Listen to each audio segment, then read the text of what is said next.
the difference between teacher and classroom is a lot thinner. That line is a lot thinner than people think.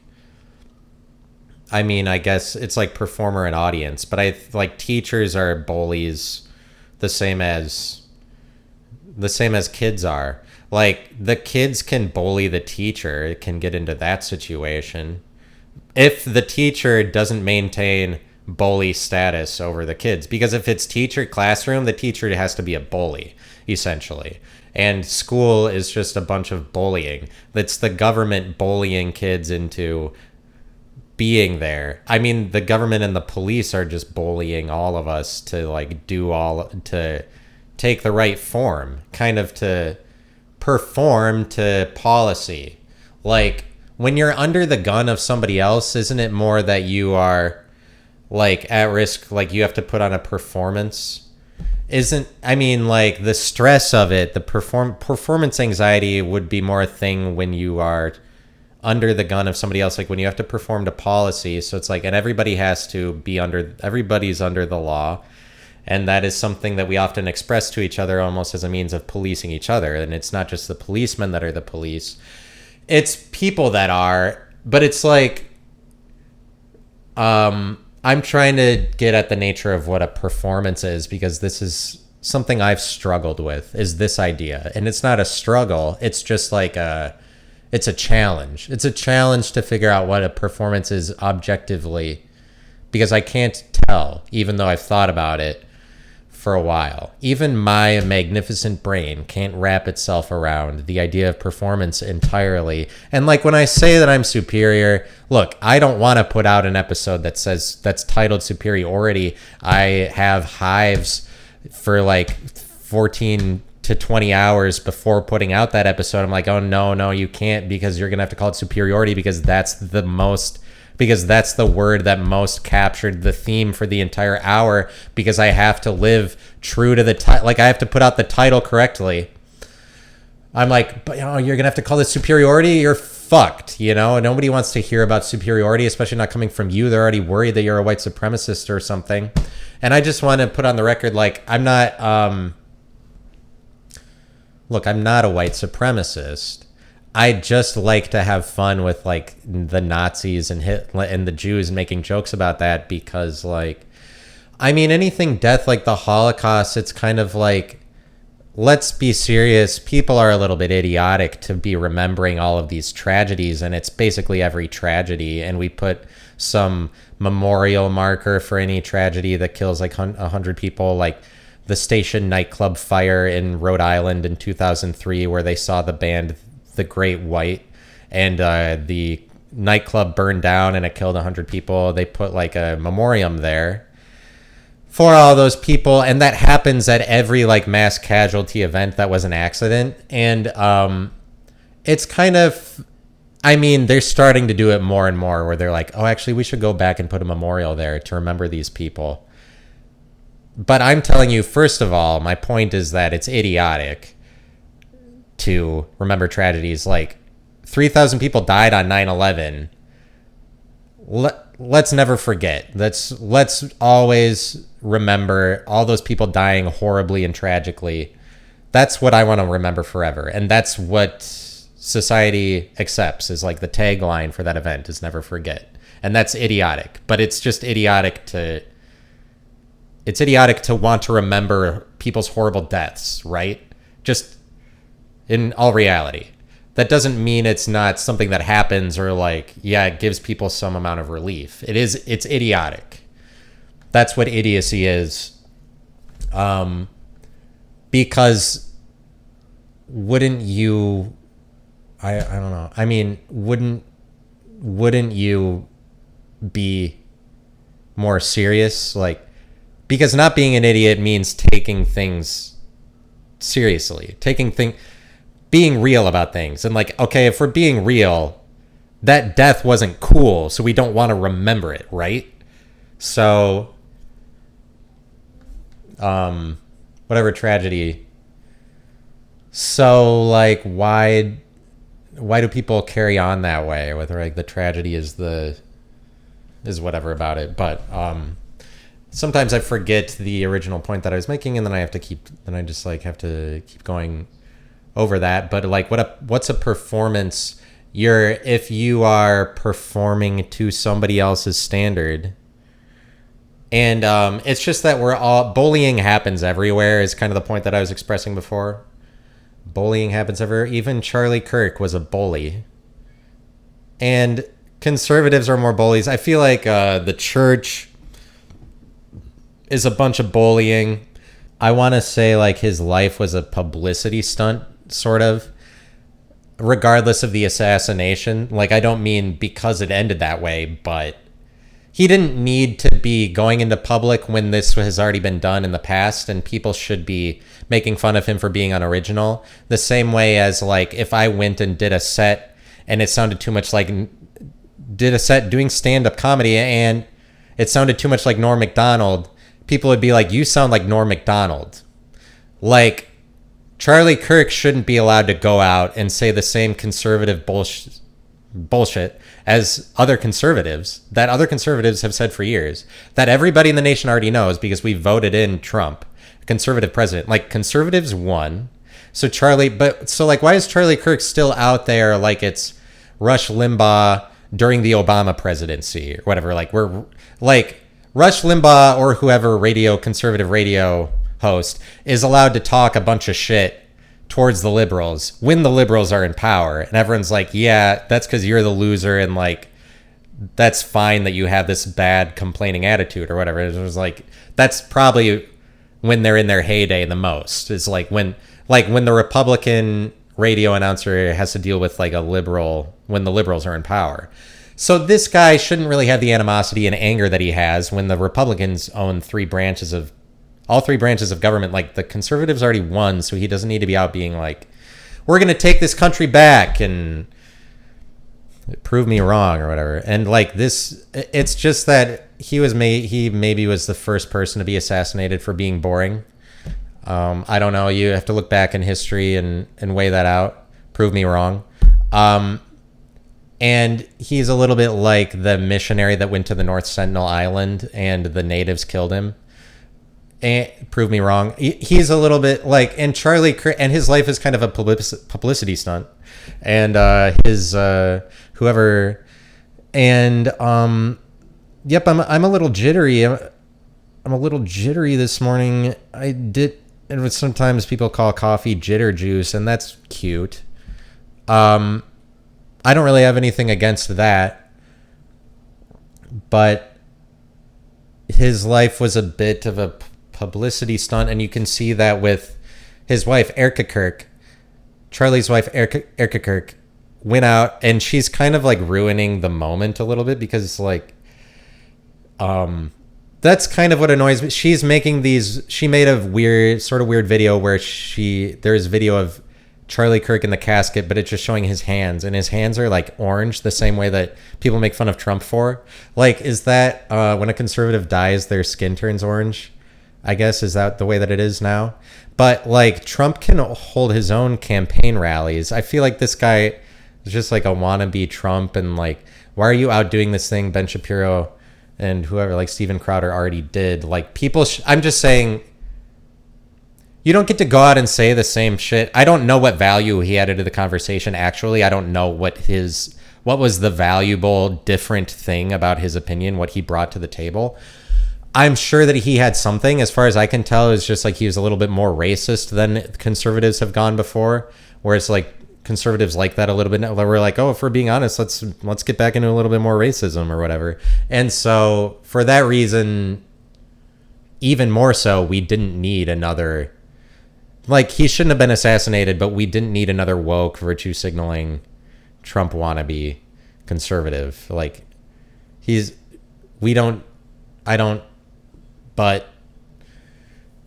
and I get to score points with the liberals because that is my real opinion. So that's part of why I'm saying it, is like, oh, now you get to see my non-conservative side. But it's just like, if somebody is, but we're going to like love the tragedy of it and make memorials about it. And it's a little bit idiotic because it's more realistic to be like, oh, let's forget about all of that. Like, oh, I don't want to think about him getting shot in the neck. But it's like, all the conservatives want it. They're like, oh, we love this. We're going to make a big deal out of it. This assassination. Like, now you're really worth being remembered because you got shot in the neck. Like, it is idiotic, regardless of what. Like, yeah, it's good to remember people. Like, we should be allowed to... You should be allowed to look at your life and be like, oh, this is to be made fun of. Or, like, everybody should be in that position, even if they're really successful or not. Depending on... It doesn't matter how much of a clown you are. If you look at, like, the layout of your room... Like, I was thinking this because I looked at the layout of my room yesterday and I was like, this is a joke. Like, your clothes... And it's not... Your clothes, the whatever, like, the clutter that's around, just the whole layout. This picture is like a meme. Like, it's so meme-worthy. Like, it is so to be made fun of. And that is not to I don't do that to particularly disparage myself. It's just like everybody's life is a joke. You should be able to look at it and be like, oh, this is to be made fun of. Like, this is so silly because life is silly, because it's funny. Whatever is the collection of things that ended up being your thing, or like the way that you chose to stylize it and your collection of choices. That's just funny that that's the way it ended up, given like the way that the world is, like that's how you're trying to sell yourself to people. Like, that's a joke. And it's a little bit, there's freedom in that. It's not something that you should be worried about, like, I'm insulting myself too much, which is like probably why we wouldn't give ourselves the liberty to say everything is a joke. Because I'm also going to say, additionally, it's not a joke, which I was getting to in a second, but because it's like a joke, I look around my room and see all that. Like, my life is a joke, but it's also so much not a joke. Like, it's also very real because all of the things I've chosen, that is how I'm living my life out. It also like happens for real. It's also not a joke, which is like, it's not scary if you allow both of them. What's scary is if you only get to have one. You're like, because I'm kind of talking about like the joking lifestyle that I am pursuing and obtaining, of like doing stand-up comedy, and then like the stand-up comedy community I associate myself with, and then like the way that the jokiness of that becomes part of my life and like rubs off on me, and I bring it home to my room, and it's like the people I hang out with, that's part of it too. Just like the stand-up comedy is a joke. But what I'm saying is that if you're like a more serious comedian, it's not a joke. That's like somebody who's good at being a comedian. It's not a joke. Like, it's not everything is a joke. If you're up there and you're doing your shit the right way, I think, and you're making people laugh, that's because it's not a joke for you. You're taking it seriously. Same as like the person who wins a fight is the person who takes it more seriously, ultimately. The person who's joking about it. So like when things get real, it can't be a joke, you know? You have to be the person that takes it more seriously. Like the winner of a football game took it more seriously, ultimately. Like, that's one way of saying it. And I'm not just saying like, oh, the person who wanted it more got the rebound, because rebounds are just random. Or because like basketball is kind of random where the ball bounces. People are like, why'd they get more rebounds than you? Like, didn't you want it? Why did they didn't want it? Like, that doesn't mean they wanted it more. Some things are just luck. Football, especially the way that we treat it, is like if you win the football game, you kind of had the pieces in place, whatever personnel and players, or just the money to make it happen. That was like, you were taking it more seriously. And there's like, the more money you invest into something is the more you're taking it seriously. So the programs that have more money are just like naturally already taking it more seriously. But like, it's scary if you just have to be one of them. If you just have to be, it is a joke or it's not a joke. And if people fall into both of those, like, it's freeing to be able to give yourself the opportunity to say both of them, but especially, I think the one that is more castigated, the one that we are more worried about, is being like, my life is a joke. Or like looking around, because in all seriousness, you should be able to say that, especially for like the picture of the way that it looks And I'm talking about just like, I'm getting myself involved into communities of jokiness anyway. It's like, so I might be more at risk of being called a clown than somebody else. But like, even if you are somebody who's very dignified and you like live a successful life, you should be looking at, especially like the inside of your room and the way that you decorated it, being like, this is all a joke, because like you shouldn't take yourself that seriously, because it's freeing to be like, my life sucks or whatever. Don't get into the territory of saying, like, don't be afraid of clowns, you know? Don't be afraid of looking like one, where you can't be like, this is all a fucking big clownish joke, like the country of America, like America and the government.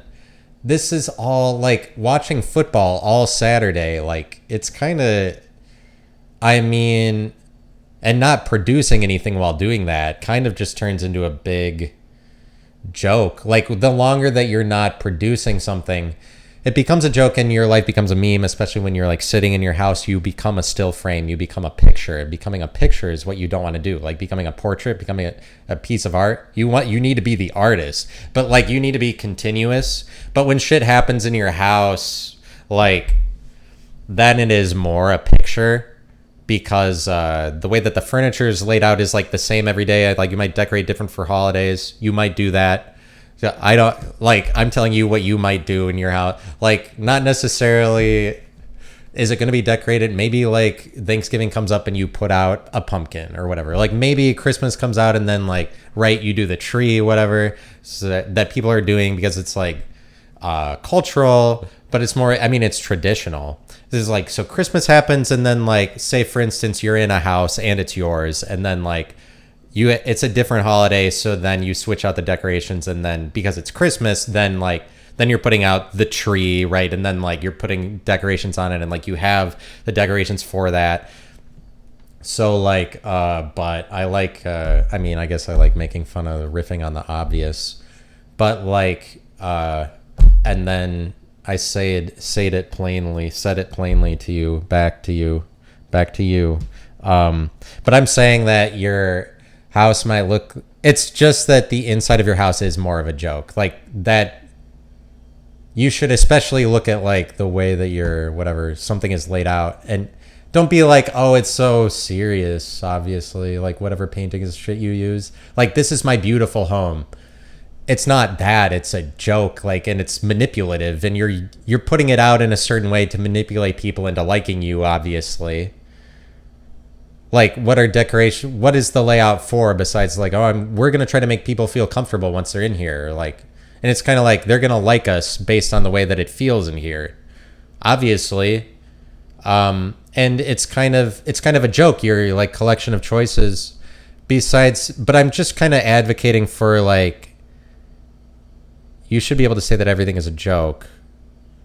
And it's not like a funny, that doesn't mean it's devolving into like just an irrational chaos world where nothing makes sense, just because you're like, oh, everything in my life is just a joke. Because it's just kind of funny. Like, it's seriously, it is. But like, the shit in your house becomes more of a picture. Like, I'm saying it's meme worthy when it is more of a picture, because memes are all pictures. Like a motion picture, you get to get out of criticism when things are moving and when things are continuous. Like, when you always have an answer for something, when you get frozen by other people, or like you're the art piece and they're the artist, when you're under the gun, and it's like the performance, and then that's where the anxiety and the expectations come in, is when the anxiety is like, I'm not performing to the standards of somebody else that I need to be. Where it's like, if you're above the standards, if you're the artist or you're the creator, you deal with a lot less anxiety. It's like the person who is very wise, like Yoda, is like, he's so comfortable in his own skin or whatever, because he's always like confident and like peaceful because he's so wise. The person that is like the creator, they don't have to deal with anxiety because they're not like under the gun of performing. And what I was saying before was that like the police and bullying make it so that the government bullies all of us and puts us on some sort of level of performance that our authorities don't have to perform to. So it's probably, I mean, like, it's lucrative to be a police officer for a number of reasons. Like, they're already doing the show. I mean, like, the level of the show, you have to get out, you have to be above the person watching you. Like, you have to make it your own narrative or whatever. But I'm saying that that's when it gets frozen for you, or where you get stuck, or it's like more of a trap, is like when, it's when it's more of a trap is when it's like more of a picture, but the inside of a house just looks like a picture because it's usually just laid out the same in general. Like, and so because of that, it's funnier than like if you go out into public, and when you go into public, you can't control a situation. If you're talking to people, they're unpredictable. You don't know what they're going to say. Like, everything is improv. And so that gets beyond the show of it. Where it's like, if you're in your house, you're more captured by the show. And it's like, that's what you get into hosting versus being hosted. Like, it's harder to host because you're like in an art piece of your own choosing that you have to overcome. Not to sound crazy, but it's like an interactive interactive theater piece. Like, it's a show. It's just that, it's like the inside of the house is a stage. It's a theater set a little bit more so than what's happening outside. Like, it's something that's inside, and something that's inside is more of a trap like that. And you're just like more liable to be caught in the trap. And it's just like easy to get stuck in the trap of your house.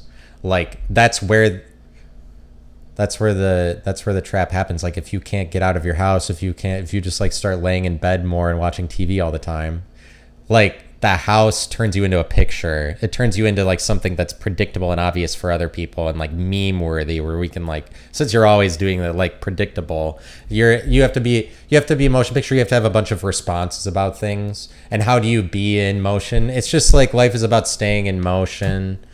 I mean, I have to stay in motion even right now, but that's what it's about. And it's like,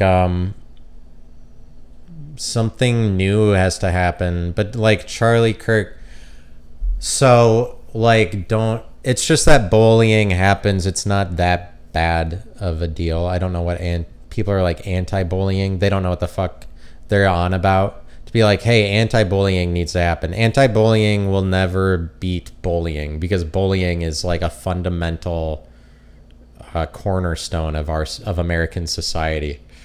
It's like capitalism. You think you're going to end capitalism? Stop bullying. Bullying is just like one of the 2 or 3 fundamental relationships that a person can even have. So anti-bullying is just a joke. Some things are more, I mean, that is, to me, that's a joke. I guess like some things are more a joke than others, but I just am trying to express that, like, what stand-up comedy is, like, all of that is a joke.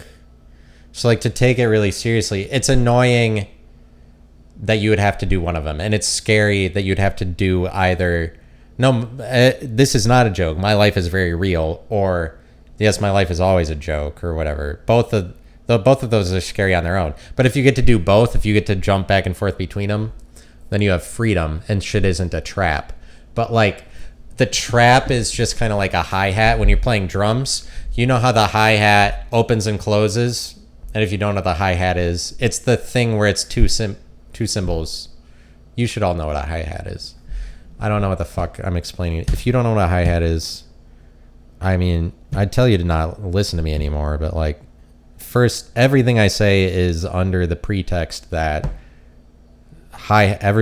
we all know what a hi-hat is. I'm filtering all of my words through, you and I both know what everyone knows what a hi-hat is. Hi-hats speak. I'm speaking through hi-hats to speak what I'm saying.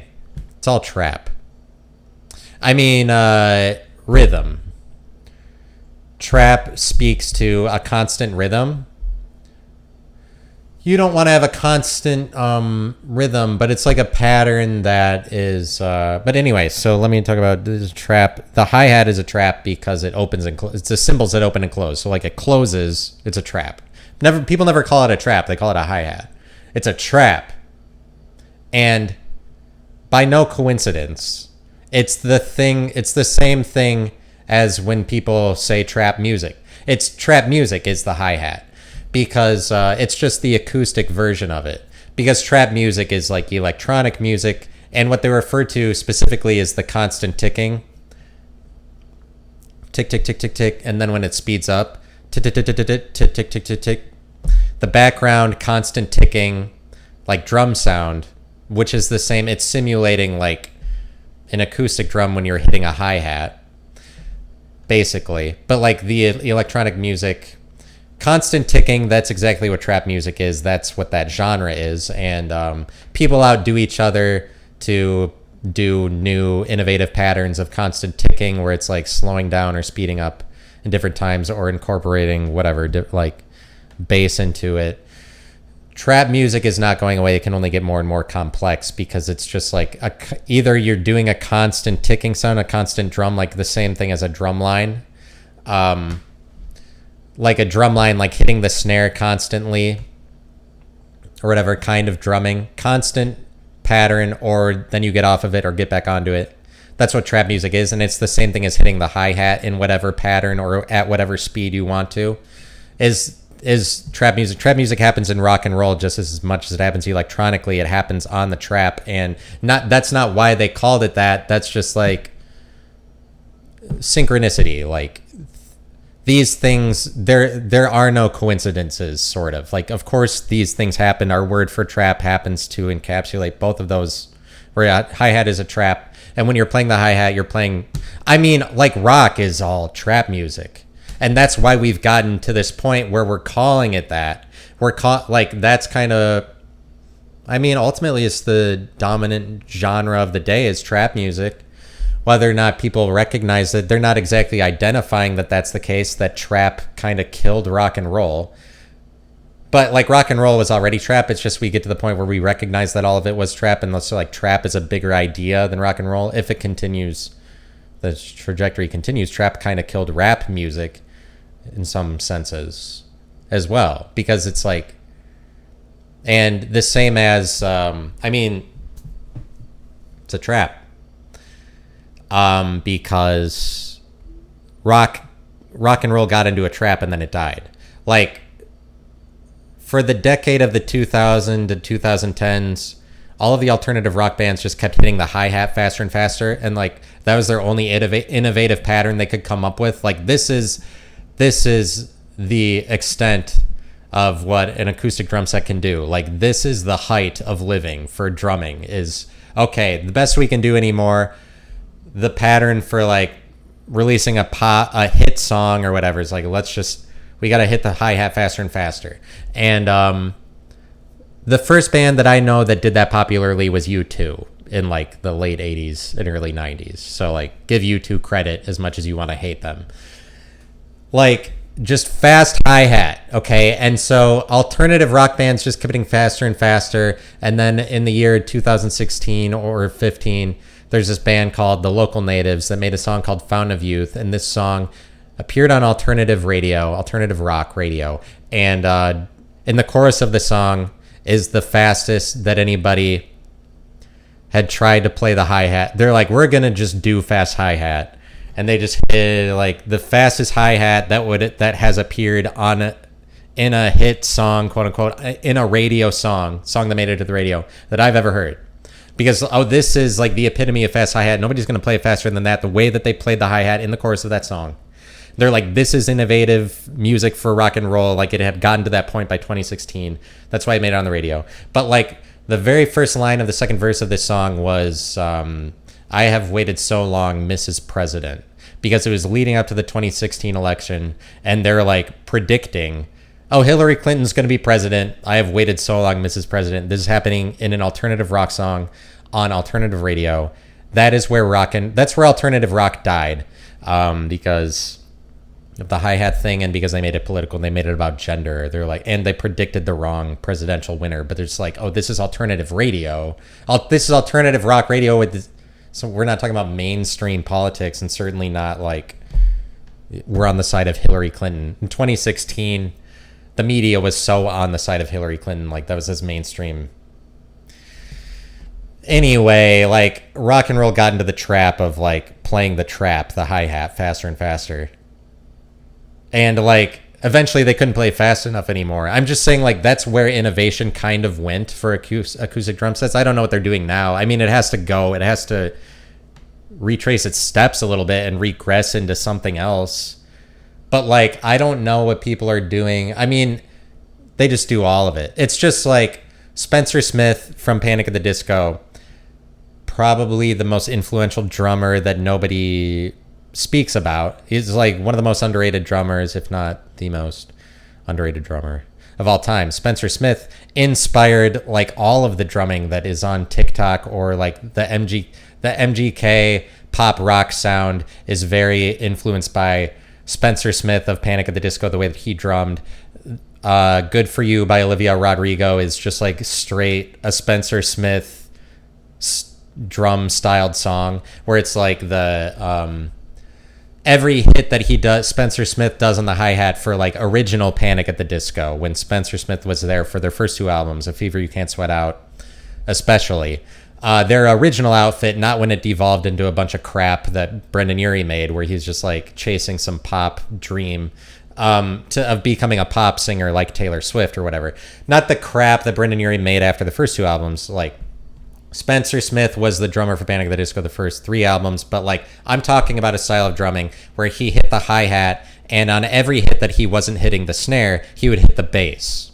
And so like constant bass filling every possible space with a bass hit while maintaining a constant pace, and just kind of like maximalist drumming of like filling every possible note with a drum hit somewhere, either on the toms, same as it's like a drum line, but like he's hitting the toms and the snare and whatever as fast as you can and constantly and during a song or whatever. So it's like he was just doing the best that anybody could do for drumming, the way that drumming had arisen, the way that drumming was at that point in 2005. Spencer Smith was doing all of it. Anything you could have asked him to do, he captured it. He played the role perfectly, and he ended up influencing drumming, the way that people drum on TikTok today, and like the way it's just kind of like, because he was basically went as far as you could go with an acoustic drum set. I mean, you can definitely go further as long as it's a one bass setup and not double bass. You can do a lot more with double bass. There's a lot more shit that can be done with an acoustic drum, because like we haven't utilized the ability of like all four of your limbs completely, and like that is the way that TikTok drumming has gone.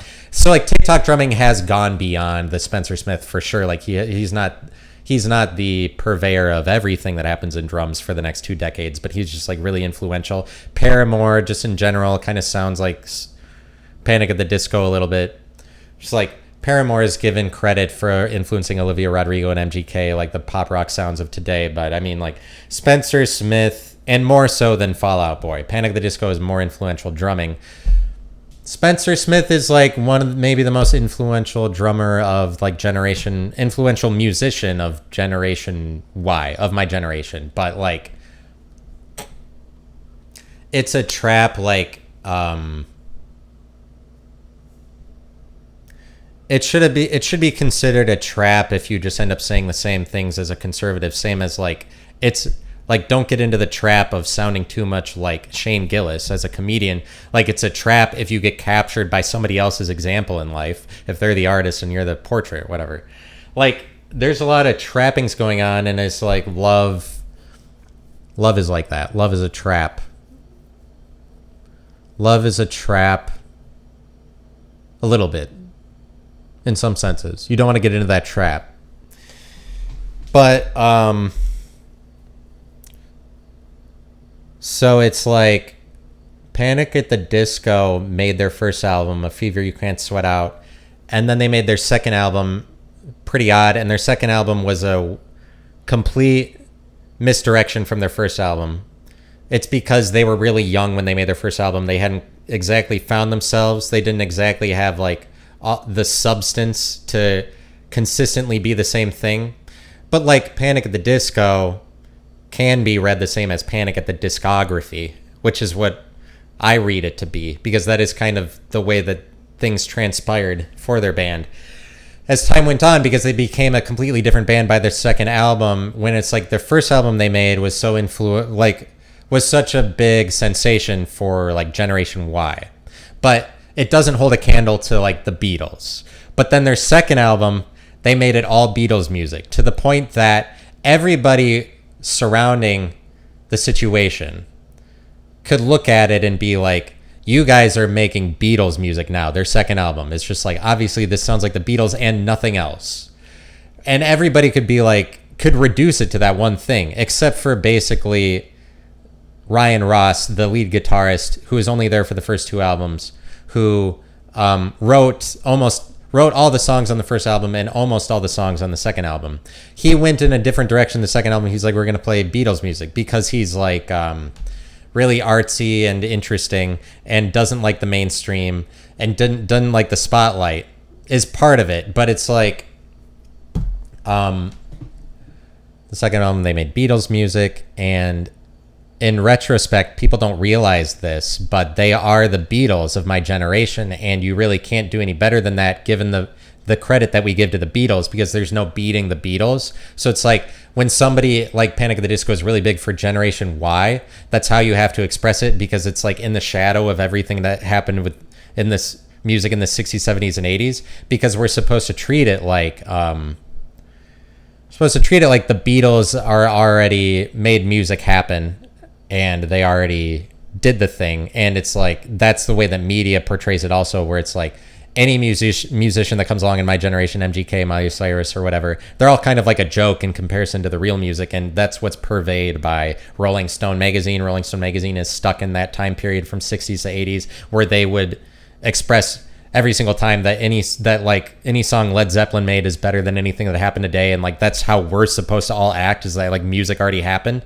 But and that's just such a horrible way of going about it, because music is the thing that is like we're headed towards. It's not what already happened. Music is in the future. It didn't happen before. So it's really fucking bullshit that we live in this timeline where you have to recognize the Beatles forever. And the thing is, like, Ryan Ross and Panic at the Disco, they did a bunch of LSD after their first album. Say what you will about LSD. I mean, if you haven't done it, you don't know. So like, don't judge somebody. Don't be like, oh, obviously you're getting into some weird shit with that. But here's the way that I see is what happened with Panic at the Disco. And it's that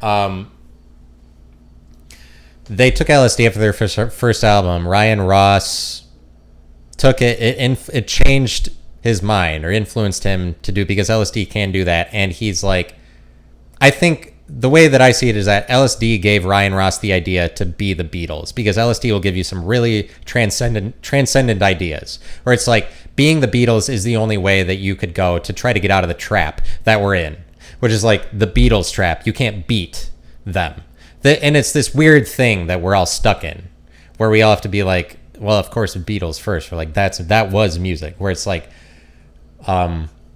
whatever, like phenomenons don't happen anymore. And it has to do with just like that mass media was never bigger than it was during the 60s and 70s. So like, people's ability to broadcast to the entire nation and everybody being on the same page, and like popularity was never as big a thing as it was for the boomers, and they're like able to hold their strength of popularity and socialism, all being in the same society and watching all the same shows and knowing all the same music. They're able to hold that over everybody, and like that's kind of like a pop music.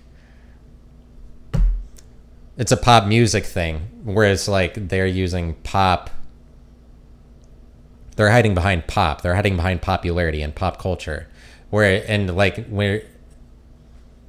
it's not better. Popularity isn't better. Like trap music is better than pop music, but basically like, Ryan Ross took LSD, and then LSD gave him this really crazy idea to just be the Beatles, where it's like, in this world, you can't be the same thing as somebody else, where it's like, this is a very ridiculous example.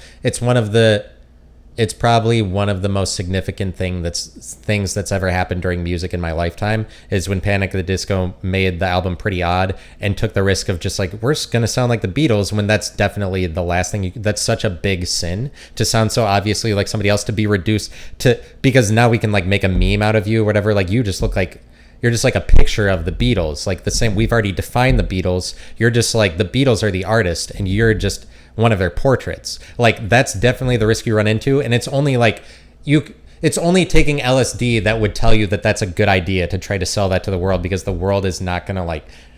I mean, it's just really difficult to get the world to accept something that LSD would tell you, because the world is not on LSD. Like that's too far out, and it's like. It's kind of futuristic, like it might help you out in the long run, because the thing is that if Panic at the Disco had just stayed making Beatles music, which is what Ryan Ross wanted to do the rest of the time, he wanted Brendan Urie to stay on and sing Beatles songs, that would have been better than the crap that Brendan Urie ended up making. And Brendan Urie sounds even better singing simple songs than he does singing pop rock songs, I would say. Like, when he doesn't have to strain to like sing songs really fast like he does in A Fever You Can't Sweat Out. All of those songs are really hard to sing in A Fever You Can't Sweat Out. And like he sounded better. If they had just made Beatles songs, that would have been better for them. But even though they didn't make a bunch of albums as like the Beatles of our generation, they are still the closest thing to that. They're the Beatles of my generation, and that's as good as you could do, because he was trying to like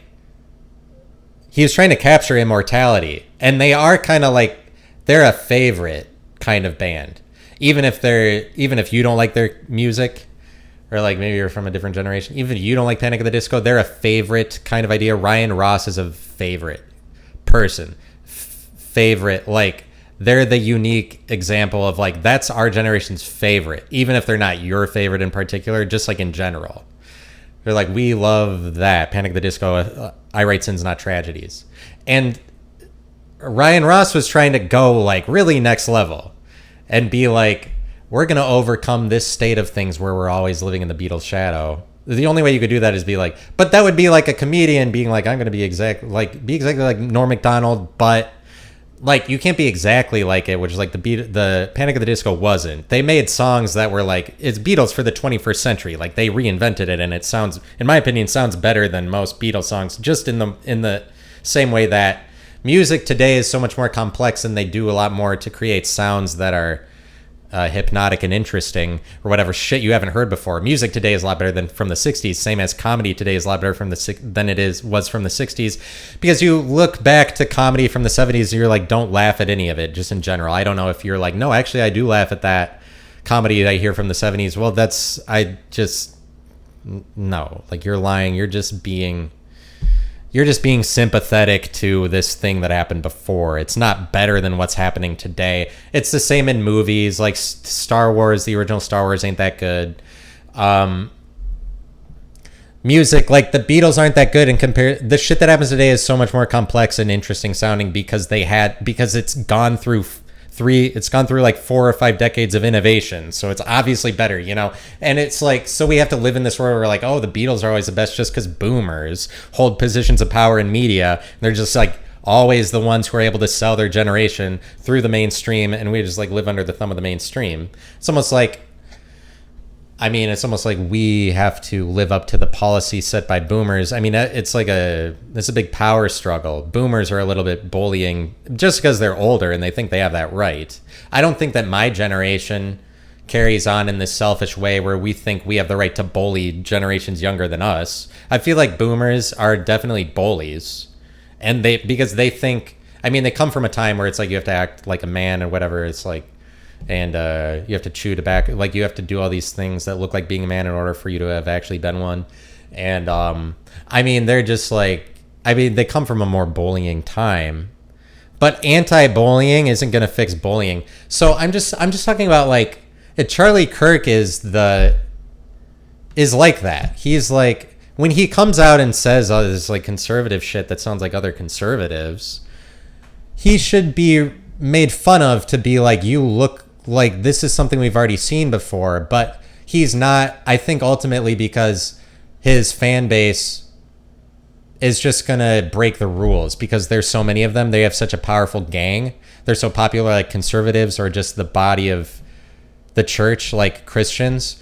their gang is so popular, they get to be above the law because there's so many of them. They get to set the tone or the narrative, especially because like conservative ideology is popular today. They don't care about the rules. They're like, oh yeah, you get to sound like everybody else. Like Christians do the same thing because every one of them is just a Christ follower, and it's really like, oh, we should make fun of you for being a meme because you're not doing anything. Like you're just a picture, like, oh, Christ follower, and then, oh, I bet you go to church and read the Bible. Like it's a meme or whatever, and then it's true. That is what their life is.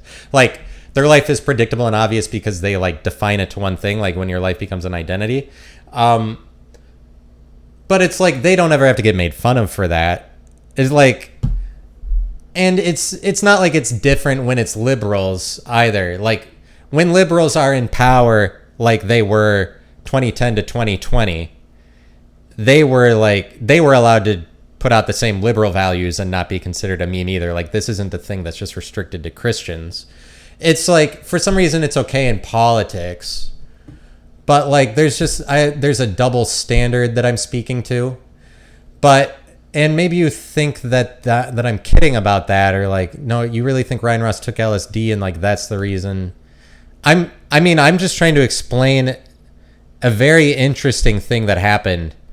Like looking back on that making Pretty Odd, and it is like well documented that they took LSD to make the album Pretty Odd, and like it's interesting that they went in this direction where you're making Beatles music and now we can all criticize you for that. And Ryan Ross like doesn't admit that it's Beatles, but I mean, if they were able to stick with it, like maintain it as like this is our joke, it would have been really, really magnificent in the long run. Not that it's still magnificent because they're still like our favorite, and everything on their first two albums, I would say, is kind of like immortalized ultimately, even though people don't realize it now, because people don't recognize the influence of Ryan Ross and Spencer Smith and like how much they were the thing about the Panic at the Disco, because it's kind of covered up by like Brendan Urie because he's the face of it. Not to say that Brendan Urie wasn't as much a part of it because he's just like massively talented to be able to sing those songs that way, because they're hard to sing. And whatever it is, like whatever. But it's just that like it's kind of a trap that all of us are living under the gun of, to be like, I mean, it's just there's a lot of traps. There's a lot of things that it's like we're living in the shadow of history and we don't even mention that, like, and we have to be able to live outside of it. Like it's not like we're always it's not like it's always the Beatles joke, you know? It's the same, we're outside of the Beatles joke. It's also not a joke. It's also like we're better than the Beatles. But that's someone that people never mention. It's kind of a trap when you always have to say that you're on one side of it and then you don't get to recognize the opposite, or you're just not recognizing it for some reason. When you recognize the opposite and get to have both of them, that's when you're free and you're not in the trap. But like the Beatles thing is like, it's kind of like a trap because we always have to say that they're good, ultimately, like popularly, or you're supposed to. Obviously you can say that they're bad, but we're all like, hey man, that's not like, respect the Beatles, like be serious. We don't trust, like Jack White will say, like, I don't trust somebody who says Led Zeppelin is bad. Or it's like, yeah, I guess because that's what we're expected to carry out in society. If you're just being like a cynical individualist, or like, yeah, of course I get that, you know, that's the way that it is. It's like, you're actually just not living right if you say Led Zeppelin is bad. If you really hold the opinion Led Zeppelin is bad, you're lying. You're not part of the belief system that we've all adopted. You don't know about society. You don't know about beliefs. Like, we have the right to discredit you if you say the Beatles are bad. So I'm saying like it's not it's a trap to say that that's somebody else's joke all the time, and that it's not. For us to be like, for my generation to not rise up and be like, you're playing a joke on us. To say this shit about the Beatles, stop holding this joke over us. And maybe you like, if you take yourself too seriously, you're like, that might be something that prevents you from looking around at everything and being like, this is all a joke.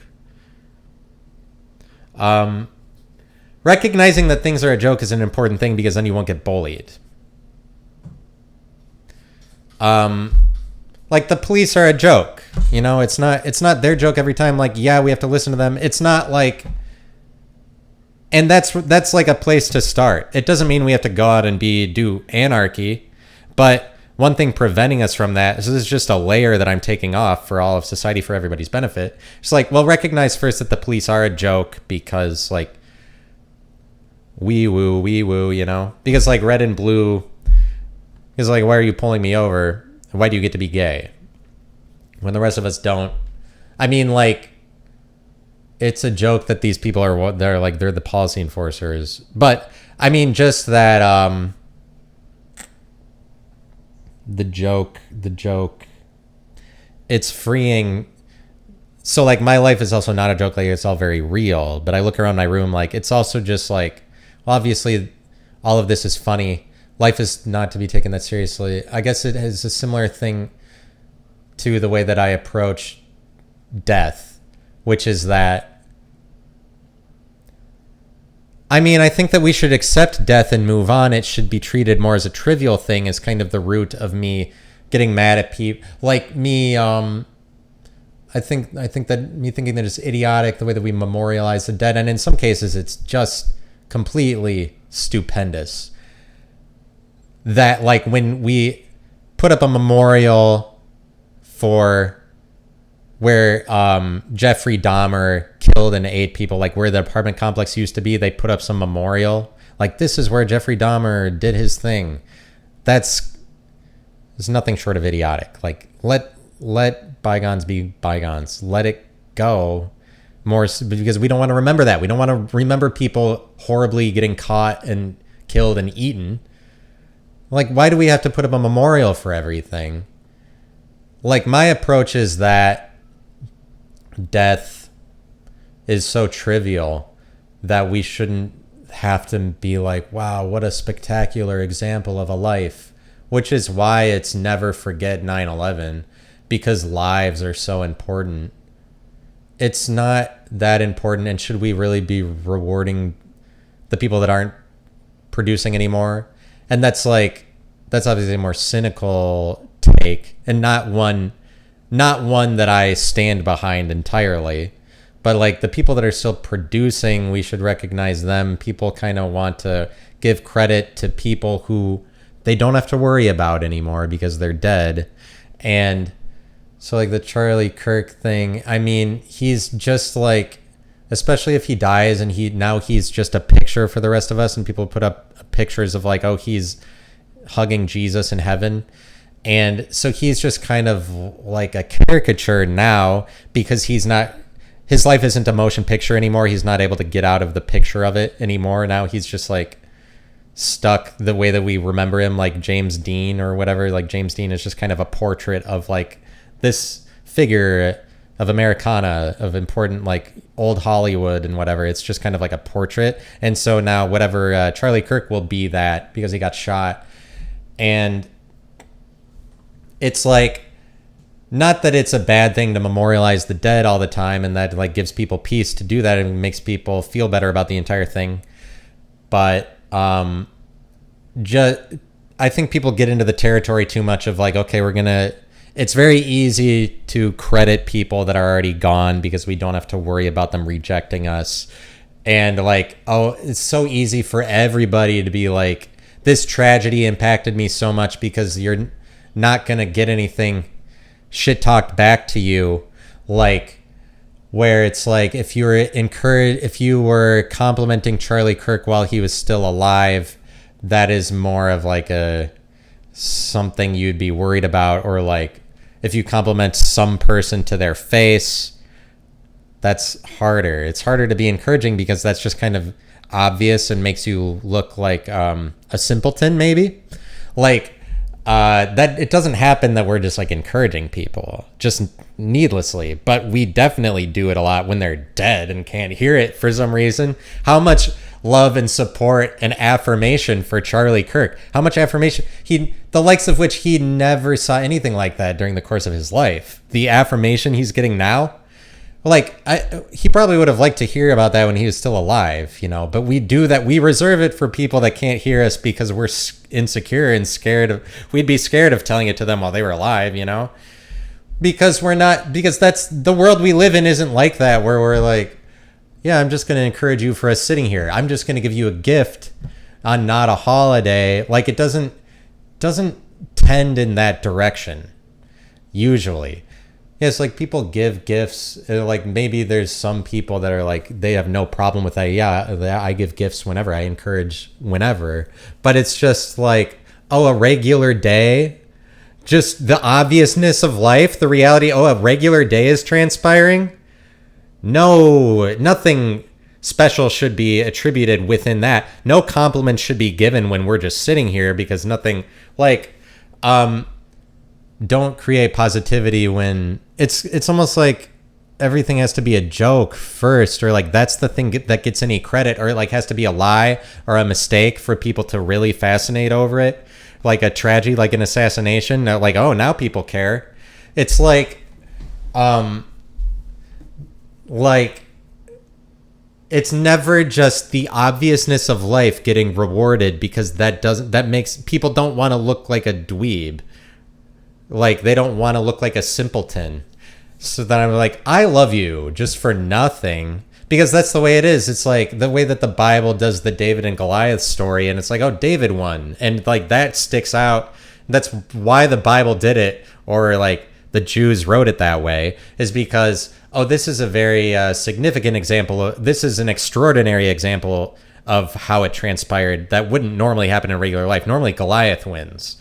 And that's what I'm saying is like, in reality, Goliath wins. In reality, it's not a lie where it's like, oh, the guy who was very undersized threw a rock and then he killed Goliath with one rock or whatever, just because he had the confidence. Like, that's kind of a lie. Whether or not it actually happened doesn't mean that that can't happen. That's just an extraordinary example. The real life thing is like, oh, Goliath, David misses when he's slinging the rocks, and Goliath just runs up and decapitates him with his sword. Like, that's what giving a gift outside of Christmas is that same thing. It's like, well, in real life, gifts should be given all the time because we're all like worthy of praise or whatever. But like, people like to center gift giving around some tradition, or like this is the day of remembrance, or like a day of remembrance based around when somebody died, or something weird. Or it's like, oh, this is like, it's like based around some riddle that nobody could figure out. Or like like a trap, you know? It's like a trap that we got into. Christmas or any holiday is like a tradition is a trap, because you end up doing the same things.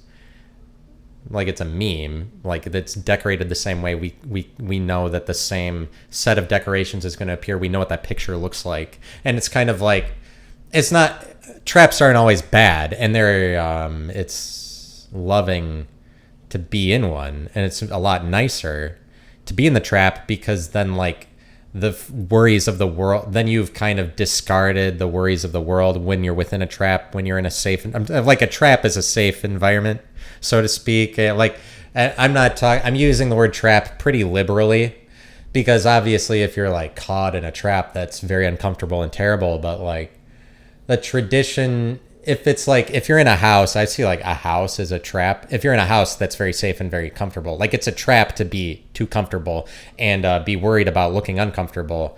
If you don't give yourself the freedom of uncomfortability, or be like, it's okay to be uncomfortable, then you're kind of like, which is what I do. And then you're stuck in a world of like always like, oh, I should always feel comfortable. And like, that's a trap.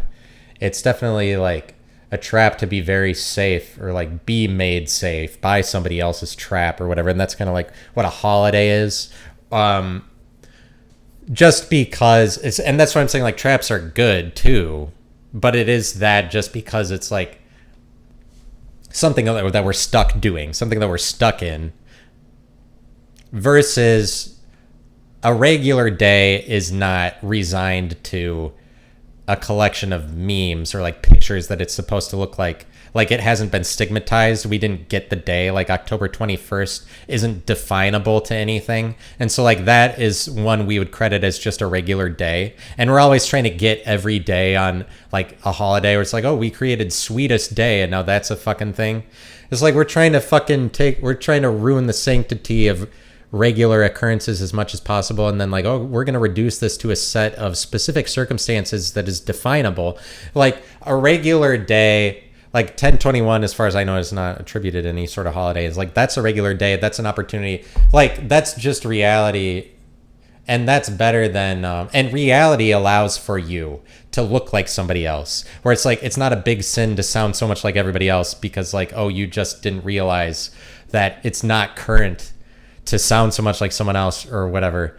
And Panic at the Disco didn't sound exactly like the Beatles. They did it better. They reinvented it. It was like, it's still good music because they're all great musicians. That wasn't like a fucking trap they got into. They were just trying to get us out of the entire big trap of like, oh, you can't sound like somebody else or else we'll be able to define you to that. Same as we do for all criticism. Like, you sound too much like a nihilist. You're a nihilist. Like, you are doing this. You are like a angry person. You're a cynical person. You don't like love. You're cynical. We're gonna get you on that. You're a cynical person. You don't know how to focus. We're gonna get you on that. You're an ADHD. We're trying to get you on like, I mean, like all of criticism is like that, where it's like you can't look too much like a thing. I mean, that's what it is. That's what criticism is. But that we do that for one artist, we do it so much one artist compared to another. But like when it's in politics, it's like Charlie Kirk looks so much like all these other artists. They're not artists, by the way. They're just politicians. They're just like PR people making their lives publicity stunts and whatever. But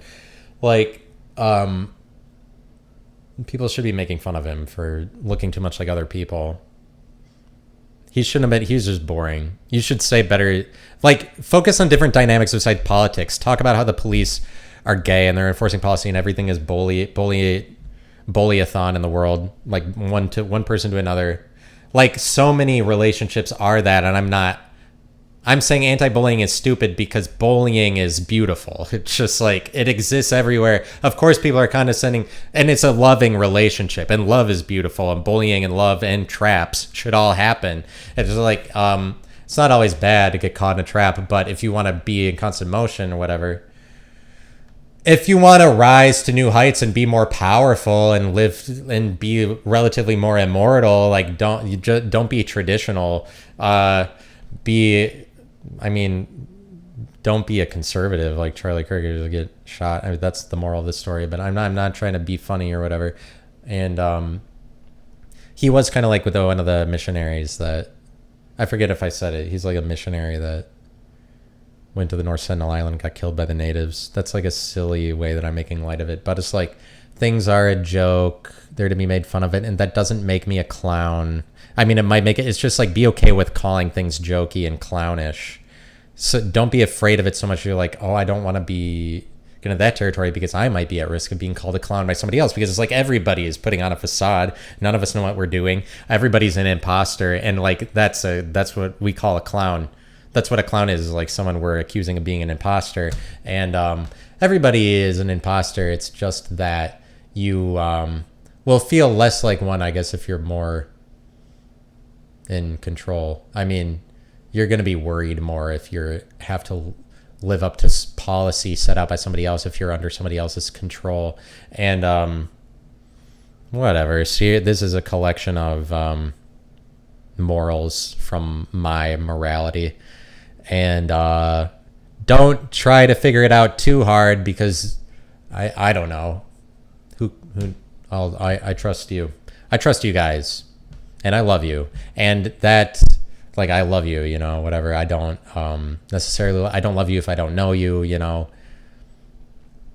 But I mean, I love you. I love the fans as much as I can. And I just like don't mean it in a, I'm the only one who says love, and it's not condescending because I know the risks and I'm very aware. Like, I'm very woke about it, you know. I know about the dangers of love. So like when I say I love you, it's okay from me because I'm just like the king of love. But it's like, I know what love is. Other people don't. They just like don't respect it. But so I can say, so like when it's cool for me to say I love a stranger, because like I'm better than Dan Lanning or whatever it is. I don't really know what I'm saying, but in that respect, when people start talking about love, it just kind of gets fucking wow, whimsical and weird. I don't know. It's hard to pin down. If you start talking about when love is taken off the standard of like that it's physical and people just talk about it in a theoretical way, like I'm doing now, it gets a little bit like, what are you talking about? And so that's what because it's just kind of like a platitude that everybody agrees on that you can use to say like I'm a good person. And not that it doesn't mean, I mean, what's it mean? It means all kinds of things. I mean, I shouldn't shit on it that much. It's good to love or whatever. Thanks. Thank you very much for this time, and goodbye.